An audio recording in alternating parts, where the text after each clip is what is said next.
J'ai eu une enfance difficile, très tôt. À l'âge de 4 ans, ma vie a basculé. À cet âge-là, on ne comprend pas le monde, mais on ressent tout. La séparation, l'absence, la peur sourde de ne plus savoir où est sa place.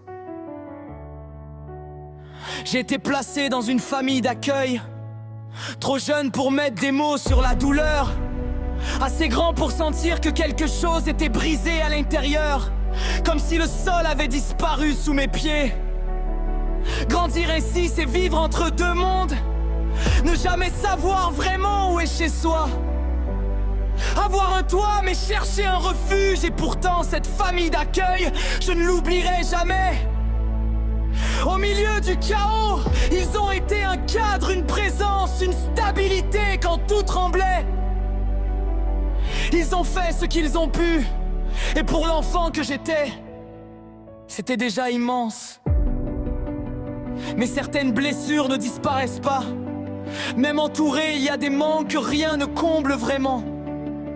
En grandissant, j'ai porté des poids trop lourds pour mon âge.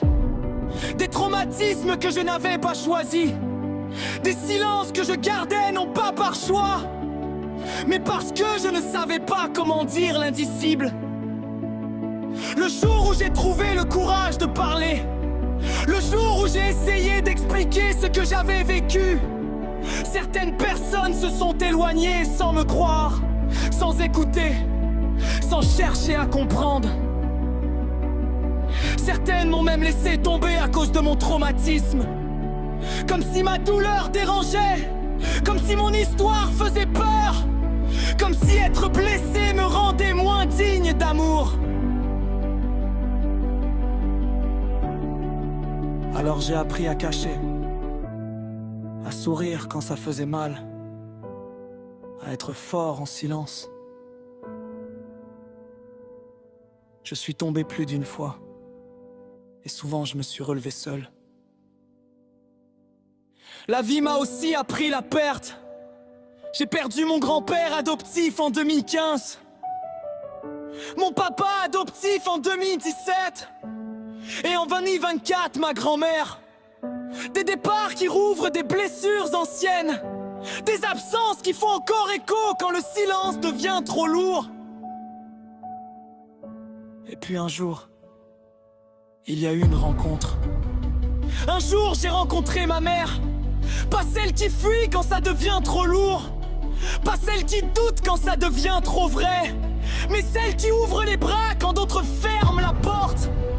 Elle n'a pas eu peur de mon passé, elle n'a pas eu peur de mes blessures, elle n'a pas eu peur de mes silences. Elle m'a dit: maintenant je suis là, repose-toi. Ces mots-là, je les avais presque oubliés, repose-toi. Comme si, pour la première fois de ma vie, je pouvais baisser la garde sans risquer de tomber. Elle a ajouté: ta petite sœur et moi, on est là pour toujours. Pas à moitié, pas sous condition, mais pour toujours. Jamais on ne te laissera tomber, jamais on ne te jugera. À cet instant, ce n'est pas moi qui ai craqué, c'est la peur qui a enfin lâché prise. Avec elle, je pouvais être fatigué sans culpabiliser, fragile sans être rejeté. Je pouvais exister sans me justifier. J'ai trouvé une maman adoptive à l'âge de 4 ans. Et en 2027, la vie m'en a offert une deuxième. 2 femmes essentielles, 2 piliers, 2 preuves que l'amour peut arriver même après la tempête.